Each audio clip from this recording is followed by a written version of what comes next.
Buenos días a todos. Es un gusto estar aquí con ustedes. Bienvenidos al segundo simposio de epidemiología de enfermedades virales emergentes de alto impacto y el COVID-19. Esta es la segunda emisión de este simposio, en el cual el año pasado tuvimos la primera sesión, la primera parte, que es cuando apenas estábamos conociendo al virus, y creo que aunque ahora lo seguimos conociendo, vamos a hablar mucho de él. El doctor Álvaro Díaz Vadillo va a hacernos el favor de dar una plática titulada Evolución del virus SARS-CoV-2. El doctor Díaz Vadillo es biotecnólogo con maestría en biotecnología molecular y doctorado en ciencias genómicas. Es egresado del Instituto Politécnico Nacional y la UNAM. Ha tenido 2 postdoctorados, uno en epidemiología genética en la Universidad de Kansas y el segundo en genética y biología molecular. Ha publicado diversos artículos científicos internacionales, y a su lado de su trayectoria ha recibido diversos reconocimientos por su excelente desempeño en el ámbito académico como profesional. Actualmente es profesor investigador de la Universidad México-Americana del Norte y la Universidad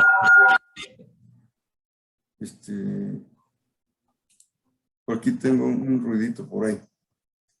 El doctor, bueno,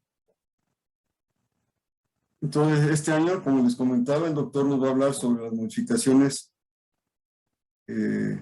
o la evolución del virus SARS-CoV-2 que ha tenido. Adelante, doctor, si es tan amable. Buenos días a todos. Me habían pedido que titulara la ponencia como evolución del virus SARS-CoV-2, pero dado el proceso que conlleva entender la evolución de los seres vivos, hago un subtítulo que lo llamo Modificaciones moleculares del virus SARS-CoV-2 y sus implicaciones en la propagación de la enfermedad. Como el representante de la Secretaría de Salud lo mencionó en la inauguración, es importante estudiar este tipo de virus porque de alguna manera están influyendo en la salud de las personas y están modificando los patrones de control y manejo de las enfermedades en la mayoría de los gobiernos del planeta. Bueno, básicamente hablaremos el día de hoy de los elementos históricos de las enfermedades virales y el papel que tiene la zoonosis en la generación de este tipo de epidemias. Nos adentraremos un poquito en la descripción de las características moleculares del virus SARS-CoV-2 y los mecanismos de propagación entre las especies, dado que es una de las partes principales por las cuales hasta este momento no podemos tener un control específico sobre la pandemia.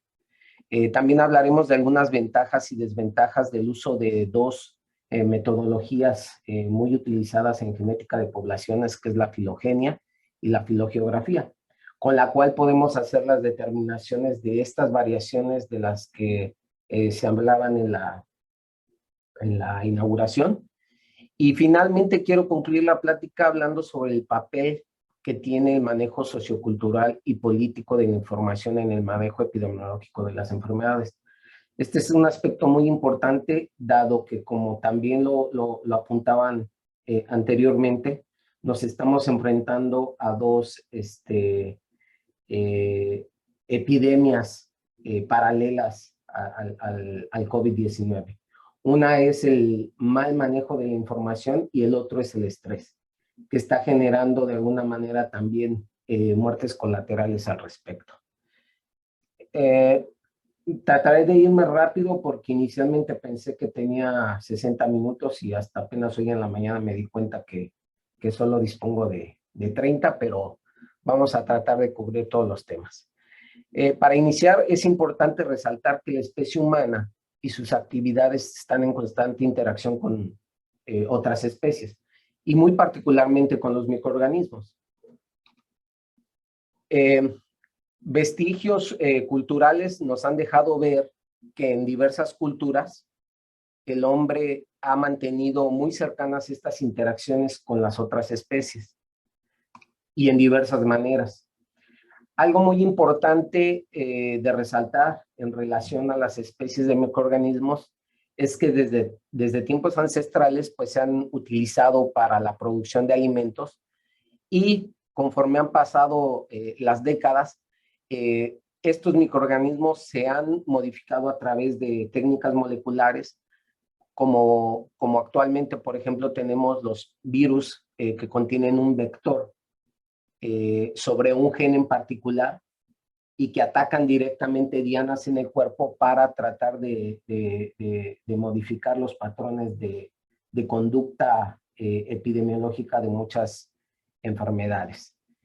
Muchas de ellas han sido certeras, algunas hasta el momento siguen su curso, pero es claro que el avance tecnológico, el avance científico nos han permitido tener nuevas herramientas para ir contrarrestando este tipo de epidemias que se presentan. Los microorganismos también se han utilizado en otros entornos de importancia para el ser humano, como por ejemplo la bioremediación de suelos y aguas.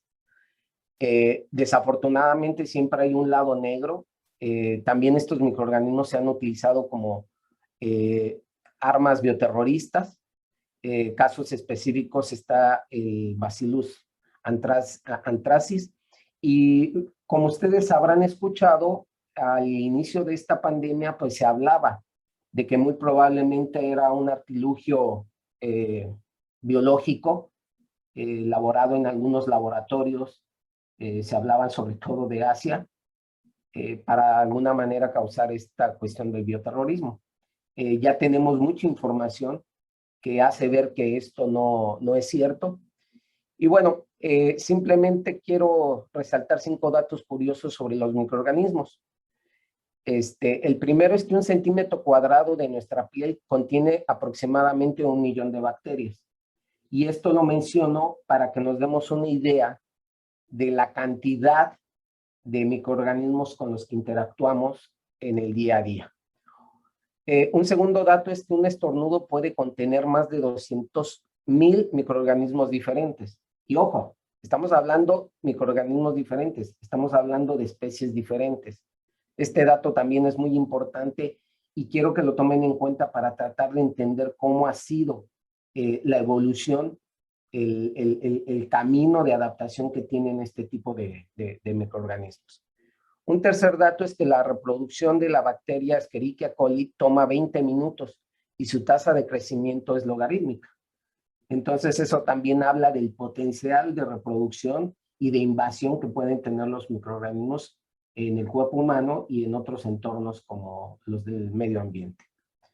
Un cuarto dato nos dice que las bacterias pueden vivir en condiciones extremas como los icebergs, los geysers y hasta en la lava de los volcanes. Este también es otro dato importante porque nos permite visualizar la diversidad de entornos a los que se han adaptado estos microorganismos. Un quinto dato es que la temperatura no es un reto para las bacterias. Muchas de ellas pueden sobrevivir a congelación y hasta la ebullición. Y bueno, no es el caso de los virus que soporten las altas temperaturas, pero sabemos que de alguna manera, a consecuencia del cambio climático, a consecuencia de la dinámica que tiene el ser humano, los microorganismos han venido modificando sus patrones biológicos conductuales y entonces ya hemos observado que en algunos casos los virus llegan a soportar temperaturas más elevadas que en años anteriores. Otro punto importante de mencionar y que tengamos en cuenta es que la microbiota normal, o lo que conocemos como microbioma, que se localiza de manera normal en nuestro cuerpo, contiene seres vivos pluricelulares y están en constante interacción con nosotros, modificando tanto nuestras estructuras como nuestras condiciones inmunológicas. A la hora de tratar de entender por qué algunas personas que aparentemente estaban sanas, se infectaron con el virus, incluso les causó la muerte, habría que retomar este asunto de la microbiota porque, como creo que lo pongo aquí, caras vemos, microorganismos no sabemos. Entonces, lo que hemos estado viendo es que la mayoría de las personas que van a dar a los hospitales se les encuentra una condición extra a la infección por el virus, y es el mismo patrón que se presentó, por ejemplo, con el virus de la inmunodeficiencia humana en las décadas pasadas. Como tal, el virus no mataba a la gente, sino el microorganismo debilitaba el sistema inmunológico, y entonces otros microorganismos son los que le causan la muerte a las personas. Bueno, vamos a hablar del término de zoonosis como el conjunto de todas las enfermedades e infecciones en las que puede existir la relación entre animales vertebrados. Esto es un aspecto muy importante, animales vertebrados y los seres humanos, bien sea directamente o a través del medio ambiente, incluidos los reservorios, como los murciélagos, y los vectores, como en el caso de los mosquitos, las garrapatas, etc. Bueno, en esta lista les pongo los principales agentes etiológicos de enfermedades infecciosas emergentes identificados desde 1973. Y ustedes dirán, ¿por qué desde 1973? Porque fue el año en el que yo nací y efectivamente en el año del 73 se levanta la primera alerta epidemiológica conocida sobre este tipo de enfermedades infecciosas. En aquel entonces se hablaba del rotavirus. En 1977 se levanta una alerta epidemiológica por el virus del ébola.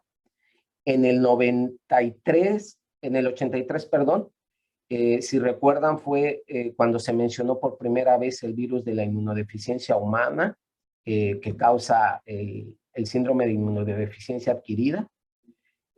No sé si recuerden, en aquel entonces, pues, estaba una preocupación mundial muy fuerte porque se hablaba de que iba a ser el fin de la especie humana.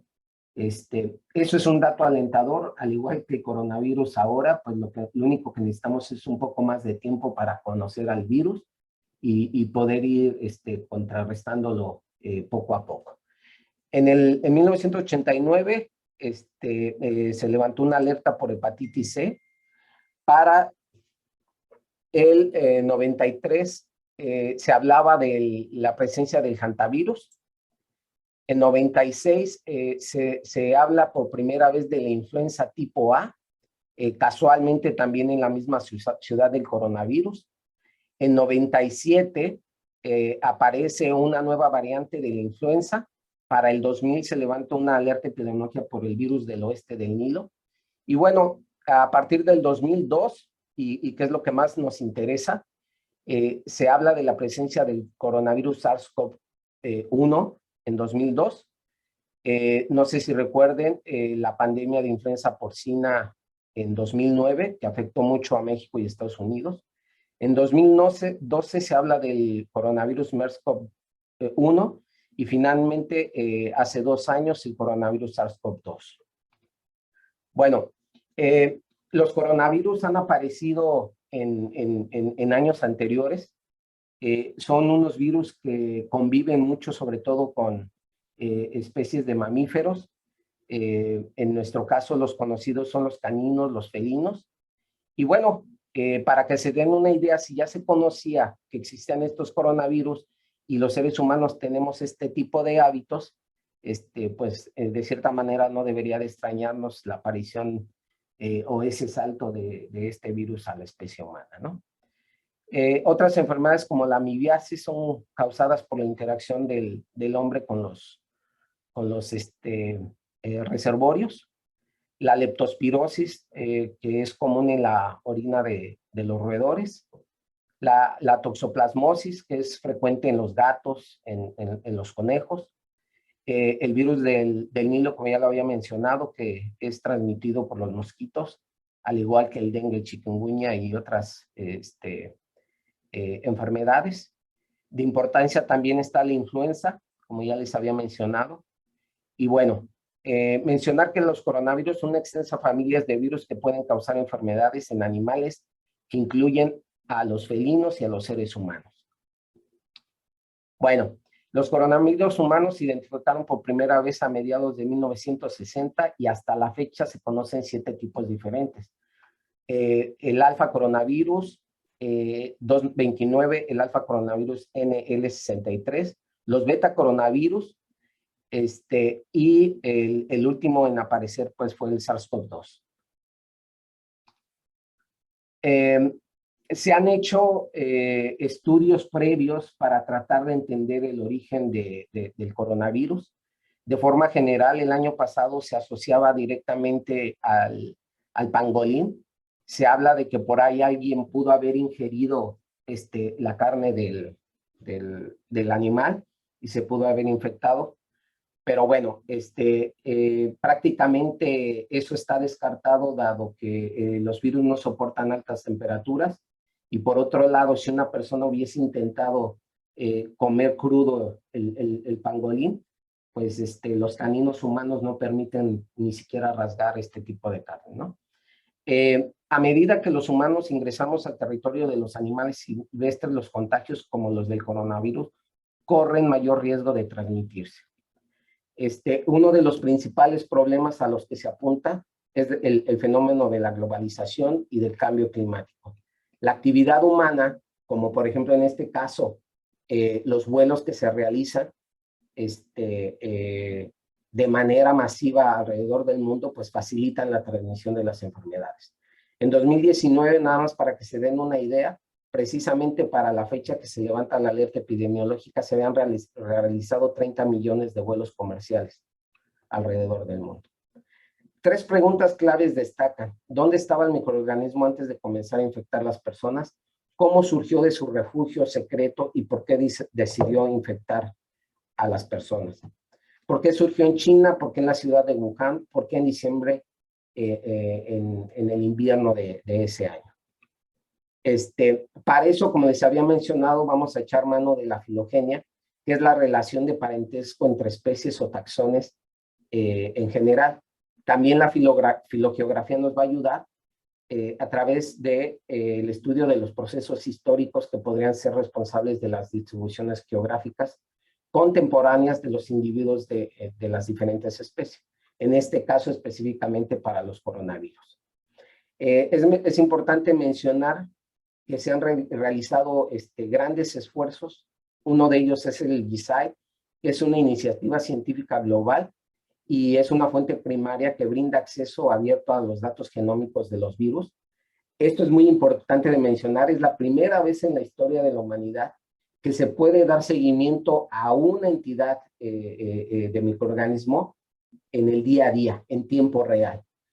En otra época jamás se había hecho secuenciación masiva de los virus aislados de los pacientes y eso de alguna manera nos ha facilitado dar una respuesta pronta a un virus tan infeccioso como el del COVID-19.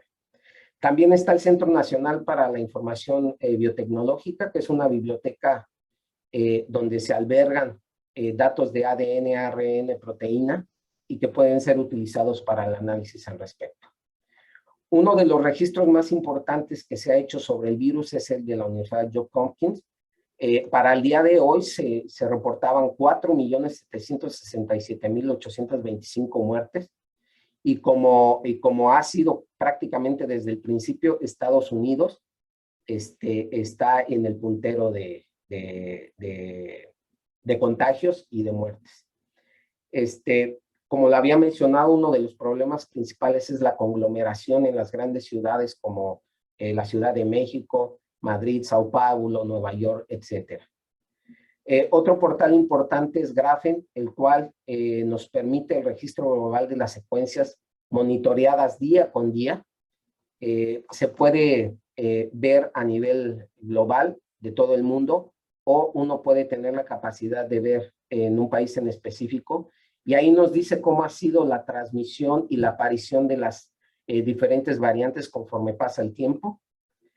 El año pasado nosotros hicimos la primera aproximación de las cepas circulantes en México y nos podíamos dar cuenta que estaban muy ligadas a las variantes en Estados Unidos, lo cual también pudo ser corroborado por esta cuestión del el intercambio comercial y la afluencia de personas de un país hacia el otro. Uno de los portales más solicitados es Our Web in Data, que es la publicación en línea que presenta datos y resultados empíricos que muestran las condiciones de vida en todo el mundo por país y nos facilitan cómo ha sido la evolución de los casos presentados de COVID-19 en relación a los hábitos tanto de consumo como de vida que tienen las personas. Como les había mencionado, una de las primeras preguntas es ¿dónde estaba el microorganismo antes de comenzar a infectar a las personas?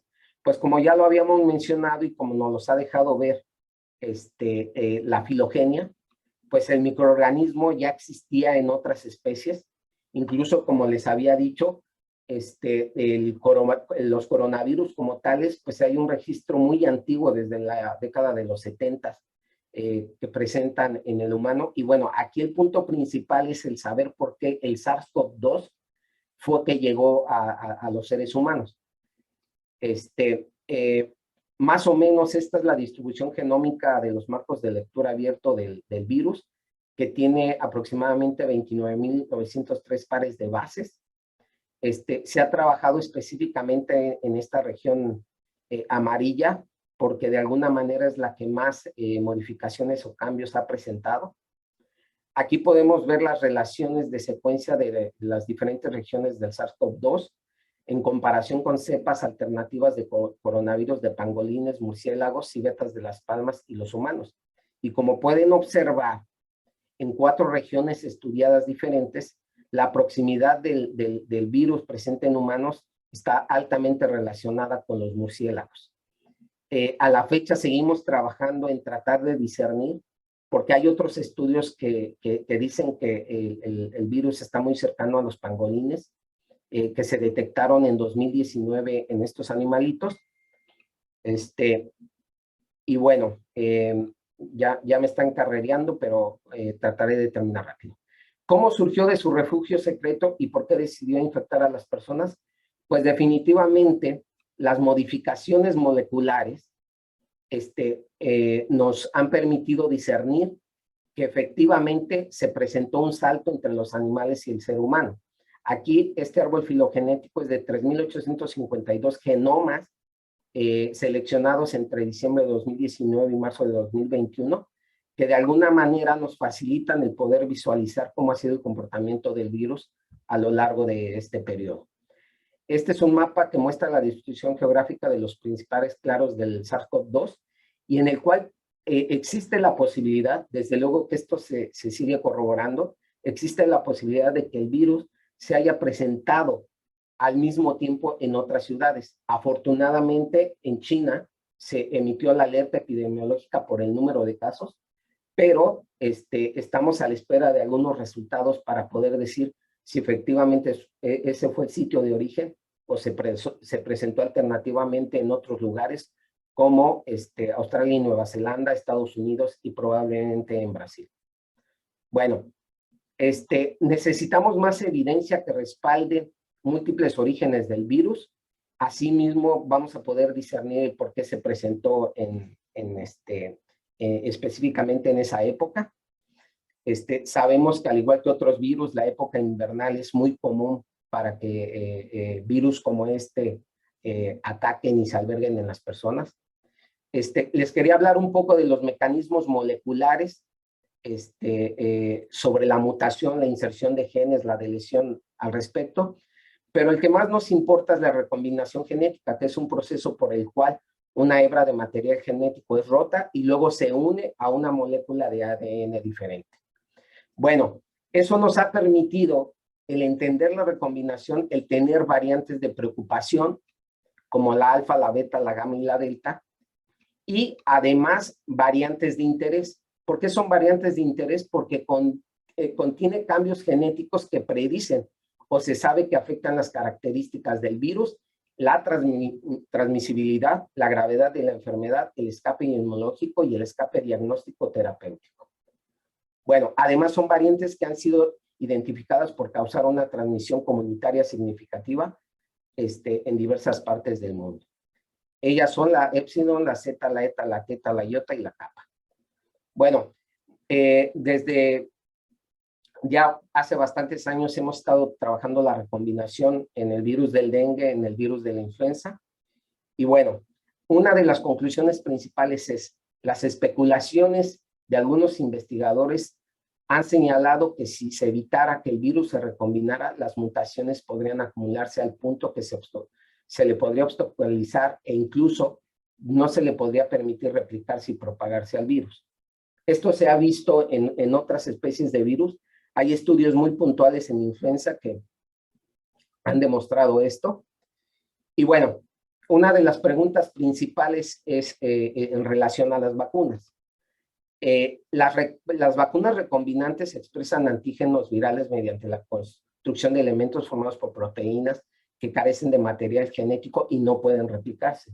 Esa es la razón porque hasta el momento las vacunas de Pfizer y de Moderna de alguna manera son las que han presentado mayor eficacia en los procesos de vacunación. Estas son las primeras aproximaciones de las vacunas contra los coronavirus. Pero algo muy importante de resaltar es que los resultados rigurosos tardan en llegar y en darnos certezas. Como ya les había dicho, afortunadamente las herramientas moleculares de nuestra época nos facilitan tener datos importantes para contrarrestar al virus. Y bueno, finalmente me quiero ir a esta parte.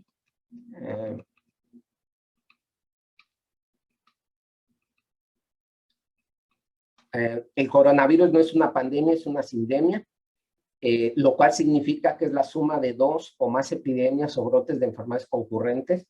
Actualmente encontramos casos de coronavirus con Zika, actualmente encontramos casos con influenza, con otras enfermedades virales, pero también con otras enfermedades no transmisibles como el cáncer, el EPOC, la obesidad, la diabetes, la obesidad, etc. Bueno, la desinformación, como les había mencionado, ha jugado un papel muy importante. Cuando puedan, les recomiendo que lean este articulito en el cual hablamos sobre el papel que ha jugado las redes sociales en el manejo de la pandemia. Está en línea. Y desde luego, tratar de evitar este tipo de cosas, de tonterías. Muy particularmente quise retomar esto, dado que este señor o aparente investigador cometió ciertas tonterías hace unos días al hacer señalamientos muy desalentadores contra el gobierno de México. Pero bueno, en uno de sus tweets pone: señoras y señores, párenle a las estúpidas vacunas, dejen de estar yendo como corderos estúpidos a ponerse un compuesto genético que no tiene nada que ver con una vacuna.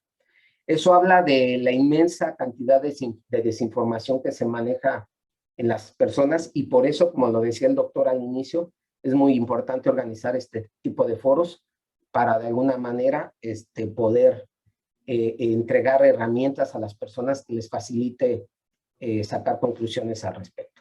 Ya estoy por terminar.